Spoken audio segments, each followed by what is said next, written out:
ہماری کیا کیفیت ہوتی ہے، جب روزہ مبارک کو دیکھتے ہیں ہماری کیا کیفیت ہوتی ہے، اور جب ہم حقیقی معنوں میں ان کی ہستیوں کو، اللہ کی ذات کو، نبی صلی اللہ علیہ وسلم کی ہستی کو جب براہ راست دیکھیں گے تو پھر کیا کیفیت ہوگی۔ اب اس کیفیت کو جب ہمارا یہ دیدار ہو جائے، وہ اعمال ہمیں کرنے ہیں کہ اللہ کا بھی دیدار ہو جائے، نبی اکرم صلی اللہ علیہ وسلم کا بھی دیدار ہو جائے، اور ہم جنتی ہو جائیں، وہ کام کرنے جنت والے۔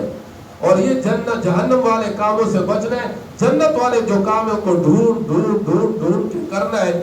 اور سب سے اہم کام ہے نماز کا، کہ ابھی ہمیں نماز میں غفلت برتنی نہیں ہے۔ ہمیں فرض نماز کو تو کسی بنا پر، کسی وجہ سے بھی چھوڑنا ہی نہیں چاہیے۔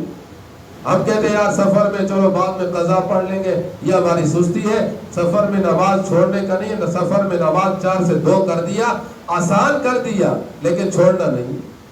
ہاں بیمار ہے، بیمار کریں گے کہ یہ نعمت ہے، تو اس وقت جب اس نعمت کو دیکھیں گے تو ساری نعمتوں کو بھول جائیں گے۔ جب کسی کو اپنا محبوب مل جاتا ہے، سامنے دیدار ہو جاتا ہے، تو اس کی حالت کیا ہوتی ہے؟ ہم اپنے دیکھیں، ہمیں کسی بچے سے محبت ہے، باپ سے محبت ہے، دوست سے محبت ہے، دوست سے محبت ہے، کسی رشتہ دار سے محبت ہے، جب وہ سامنے آتا ہے تو ہماری کیفیت کیا ہو جاتی ہے؟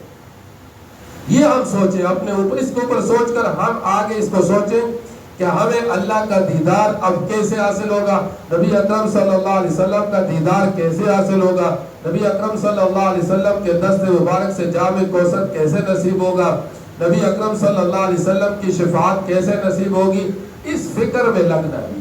یہ ہے حج، ہمیں یہ بتا رہا ہے کہ حج میں نے تمہیں پاک صاف کر دیا، اب پاک صاف ہونے کے بعد زندگی گزارنی ہے۔ اگر اس طرح زندگی پاک صاف کے لحاظ سے جو میں نے اصول بتائے، اس اصول کے مطابق، ہاں بیٹھ کے نہیں پڑھ سکتے، لیٹ کے پڑھو، معاف نہیں کیا، آسانیاں پیدا کر دی۔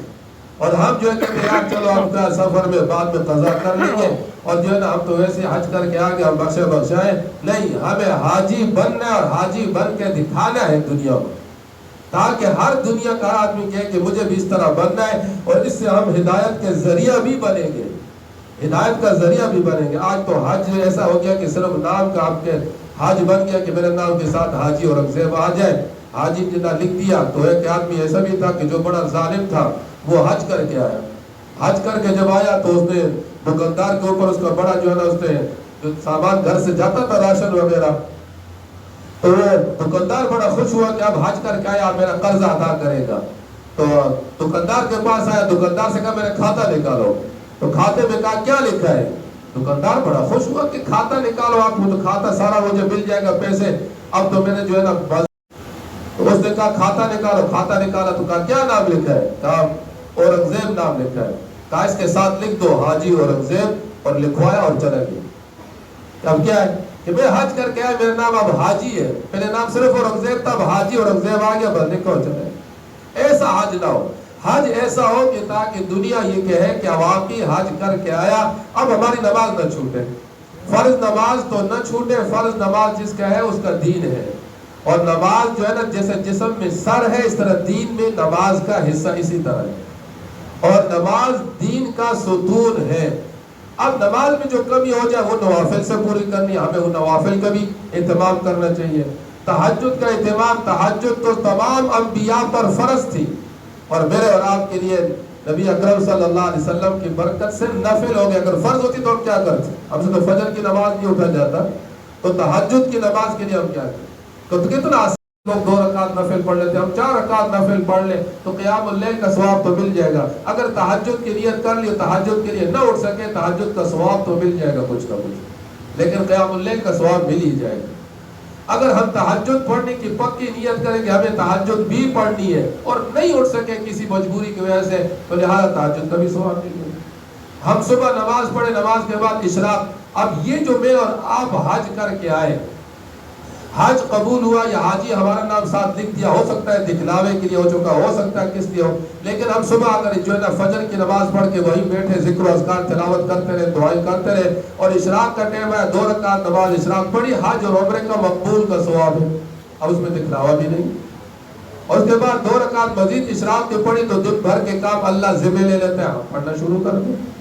چاش کی نماز، اس کے بعد آدھا گھنٹہ، گھنٹے کے بعد چاش کی نماز پڑھ لی، جب اٹھے زوال سے پہلے چاش کی نماز پڑھ لی، 2 کر کے 4 پڑھ لی، کا صدقہ ادا ہو جائے گا, اللہ بھی راضی ہو جائے گا. اس طرح مغرب کے بعد اوابین پڑھ لی, 12 سال کی عبادت, نفلی عبادت کا ثواب مل جائے گا. تو ہم ان نوافل سے, فرائض میں جو کمی ہوگی وہ نوافل سے پوری کی جائے گی, تو نوافل کا بھی اہتمام ہو. اسی طرح ہم آگے جو ہے نا رمضان کے روزے اپنے رکھے, اس کے بعد نفلی روزوں کا بھی اہتمام کریں. اسی طرح ہم زکوٰۃ کا جو نکالتے, صدقہ زکوٰۃ نکالتے, اس کا بھی اہتمام. زکوٰۃ کو مستحق تک پہنچانا ضروری ہے. ہم کہتے ہیں یار فلانا غریب ہے, دیکھتے نہیں اور دے دیتے, حالانکہ وہ مستحق نہیں ہوتا ہے. غریب تو ہوتا ہے, مستحق نہیں ہوتا ہے. اس کے پاس نہیں ہے کہ اس کا سونا رکھا ہوا ہے, کوئی اپنے بیٹی کے لیے رکھا ہے, کوئی بیٹے کے لیے رکھا ہے, کوئی اپنی اس کی بیوی کے پاس سونا ہوتا ہے اور وہ صاحب نصاب ہوتا ہے, ہم زکوٰۃ دے دیتے ہیں, بس غریب ہے, زکوٰۃ ادا ہوگی. نہیں, زکوٰۃ ادا نہیں ہوگی. زکوٰۃ کے بھی لیے ہمیں مستحق کو تلاش کرنا ہے. ہاں صدقہ جو ہے وہ جس کو بھی دے دیا وہ ادا ہو جاتا ہے. تو ہم آج کل جو ہے نا صدقہ, جیسا ابھی سلام زدگان ہے, اب کتنے اس میں ہمارا دین کیا ہے. ہم نے جو دیکھا بیت اللہ, یہ لا الہ الا اللہ, پھر روزہ مبارک دیکھا, یہ محمد رسول اللہ, یہ ہمارا دین. اور یہ لا الہ الا اللہ محمد رسول اللہ, یہ پورا کلمہ, یہ پورا دین ہے. اب کیسے دین ہے؟ اس میں 24 الفاظ ہیں اور رات دن میں 24 گھنٹے ہیں. اب 24 گھنٹے اس 24 الفاظ سے نکل ہی نہیں سکتے. جو انسان کی ضروریات ہیں, جو انسان کی خواہشات ہیں, وہ ساری اس کلمے کے اندر بند ہے. انسان کی ضروریات کیا ہے؟ سونا اس کی ضرورت ہے کہ سویا جائے. یہ لا الہ الا اللہ, اللہ کا حکم ہے کہ نفس کا حق ادا کرو اور آرام کرو. اب یہ لا الہ الا اللہ اللہ کا حکم ہے, لیکن کیسے ادا کرو, کیسے سو, یہ لا الہ نہیں بتائے گا, یہ محمد الرسول اللہ بتائے گا کہ اس طریقے سے سو. جب اس طریقے سے سوئیں گے تو یہ عبادت بن گیا. لا, یہ صبح اٹھنا ہے, اللہ کا حکم ہے. لا الہ الا اللہ کا حکم ہے کہ فجر کی نماز پڑھو, اور زکات کے لیے بھی اسی کو زکات دینی جو مستحق ہے. ہاں اگر ہم خود نہیں دیتے تو ہم کسی کو جب دیتے تو ہم اس کو مالک بنائیں, ہم اس کو وکیل بنائیں کہ بھائی تو اس کا وکیل ہے, اگر اس کو جگہ تک پہنچانا, اگر تو اس نے غلط پہنچایا تو پھر اس کا وہ ذمہ دار ہوگا اگر ذمہ داری لیتا ہے, لیکن اس کو دیا جائے جس کے ہمارے اوپر اعتماد ہو کہ واقعی جگہ تک پہنچائے گا. تو لہٰذا اسی طرح زکوٰۃ کے ساتھ ہم زکوٰۃ کو بھی ساتھ نفلی صدقات دیتے رہیں, تاکہ جو ہے نا اللہ پاک نے جو نماز اور صدقات جو رکھے, زکوٰۃ رکھی, نماز پڑھیں گے اللہ پاک سے معاملات ٹھیک رہیں گے, اور صدقات زکوٰۃ عطا کریں گے مخلوق سے جو ہے نا تعلقات ٹھیک رہیں گے. ہم اپنی زندگی کو اب حج کے بعد ایسی بنائیں کہ جس سے اللہ راضی, اس کا رسول راضی. ہم ہر آن ہر گھڑی جو ہم نے بیت اللہ دیکھا, روزہ مبارک دیکھا, یہ لا الہ الا اللہ مدینہ والا محمد رسول اللہ, یہ ہمارا دین ہے پورا کا. اب انسان کے ساتھ خواہشات ہے, کیسے پورا کرو, اس کے لیے اللہ نے, اللہ کا حکم ہے پورا کرو, لیکن محمد رسول اللہ بتاتا ہے کہ نکاح کے طریقے سے اس کو پورا کرو, نکاح کرو اس طریقے سے, اپنی جائز حاجات کو پورا کرو, خواہشات رکھیے. اس طرح کھانا ہے, پینا ہے, چلنا ہے, اٹھنا ہے, بیٹھنا ہے, ساری انسان کی جتنی بھی ضروریات ہیں, کوئی بھی لا الہ الا اللہ محمد رسول اللہ سے نکل نہیں رہی. زیادہ مجھے اور آپ کو چاہیے ہے کہ ہم اپنی زندگی لا الہ الا اللہ محمد رسول اللہ کے مطابق گزار دیں. چلتے پھرتے ہم حاجی نظر آئے, چلتے پھرتے ہم محمدی نظر آئے. کہتے ہیں نا حضرت بایزید بستامی رحمۃ اللہ علیہ بہت ہی بڑے اللہ والے بزرگ تھے, اور والدہ نے اس کو علم سیکھنے کے لیے نکالا, علم سیکھا اور حق ادا کیا. ایک دفعہ علم سیکھنے گئے اور کافی جو ہے نا تھکے واپس آ کر آگے, تو اب اماں نے کہا تھا کہ اب اماں سے ڈر بھی لگ رہا تھا کہ کیا کروں, تو وہیں دروازے میں سو گئے. ایسے پڑھو, یہ لا الہ الا نہیں بتائے گا, یہ محمد الرسول اللہ بتائے گا کہ اس طرح اٹھ کے نہ اٹھو, یہ اس طرح اٹھو, اس طرح غسل کرو, اس طرح وضو کرو, یہ محمد الرسول اللہ بتائے گا. اس طرح نماز پڑھو, یہ محمد الرسول اللہ بتائے گا. کھانا کھانا اللہ کا حکم ہے, اللہ نے پیٹ رکھا ہے, بھوک رکھی ہے, یہ اللہ کا حکم ہے. کیسے کھاؤ یہ لا الہ نہیں بتائے گا, یہ محمد الرسول اللہ بتائے گا کہ اس طریقے سے کھاؤ, تو یہ جو ہے نا عبادت, کھانا بھی عبادت بن جائے. اب حلال کماؤ, اللہ کا حکم ہے حلال کماؤ, یہ انسان کی ضرورت ہے, اس کا کام ہے کہ حلال کمانے کے لیے اپنے اسباب اختیار کرے اور جائز راستہ اختیار کرے. اللہ نے رزق مقدر میں لکھا ہے, وہ اس کو مل کے رہے گا.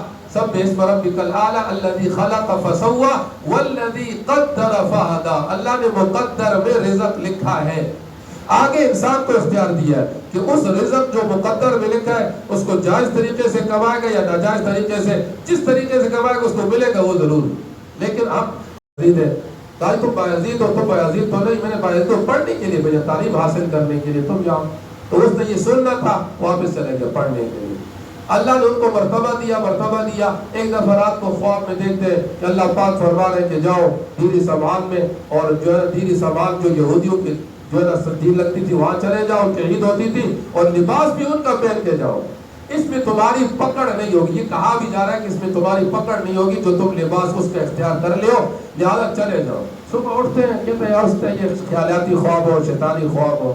دوسرے دن تیسرا دن جب خواب آتا ہے پھر کہتے ہیں یہ اللہ کی طرف سے چلے جاتے ہیں۔ جب جاتے ہیں تو اتنا بڑا مجمع لگا ہوتا ہے کہ عید کا مجمع جیسے لگا ہوتا ہے، بڑا پادری بیٹھا، بڑا جو ہے نا مفتی عالم ان کا بڑا بیٹھا بیان کرنے کے لیے، تو بیان نہیں کر سکتا، اب چپ۔ تو لوگوں نے کیا کہا، اپنے آپ کا دیدار تو کرتے رہے، اب ہمیں کوئی راہب صاحب ہمیں کوئی راستہ بتاؤ، کوئی دین بتاؤ، کوئی طریقہ بتاؤ، کوئی سلیقہ بتاؤ۔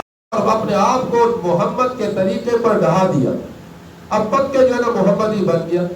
تو اب اس نے کہا کہ سوال کرتا ہوں، کہا سوال کرو۔ کہا اس نے کہا وہ ایک بتا جس کا دو نہیں ہے، تو اس نے کہا اللہ کی ذات ایک ذات، اس کا دوسرا کوئی نہیں۔ تو اس نے کہا وہ دو بتا جس کا تیسرا کوئی نہیں، کہا دن اور رات دو، اس کا تیسرا کوئی نہیں۔ کہا تین بتا جس کا چوتھا کوئی نہیں، کہا لوح قلم کرسی یہ تین ہے، چوتھا کوئی نہیں۔ کہا وہ چار بتا جس کا پانچواں نہیں، کہا توراۃ زبور انجیل اور قرآن شریف آسمانی چار کتابیں، پانچویں کوئی نہیں۔ اس نے کہا پانچ بتا جس کا چھٹا کوئی نہیں۔ اس نے کہا دن رات میں اللہ نے 5 نمازیں فرض کی، 6 نہیں کی۔ اس نے کہا 6 بتا جس کا 7واں کوئی نہیں۔ اس نے کہا اللہ الذی خلق السماوات والارض فی 6 ایام، اللہ نے زمین و آسمان کو 6 دن میں پیدا کیا، 7 دن میں۔ اس نے کہا 7 بتا 8واں کوئی نہیں۔ اس نے کہا اللہ الذی خلق 7 سماوات طباقا، اللہ نے 7 آسمان بنائے 8 میں۔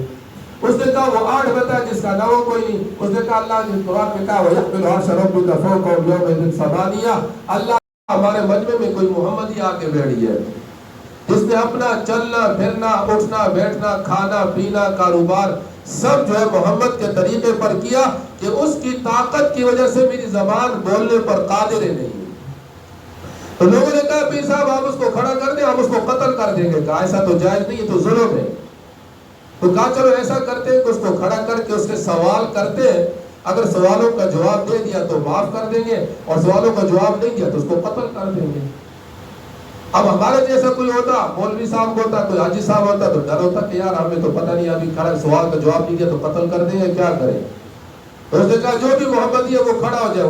بلا جھجک حضرت بایزید بستامی رحمۃ اللہ علیہ کھڑے ہو گئے۔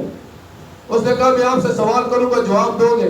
تو اس نے کہا کہ جو دنیا کی ضروریات اور دنیا کے معلومات، دنیا کے علم، دنیا کے لحاظ سے ہوگا اس کا میں جواب دوں گا، باقی جو اوپر اللہ کا معاملہ، اللہ کا معاملہ، میرا معاملہ ہے۔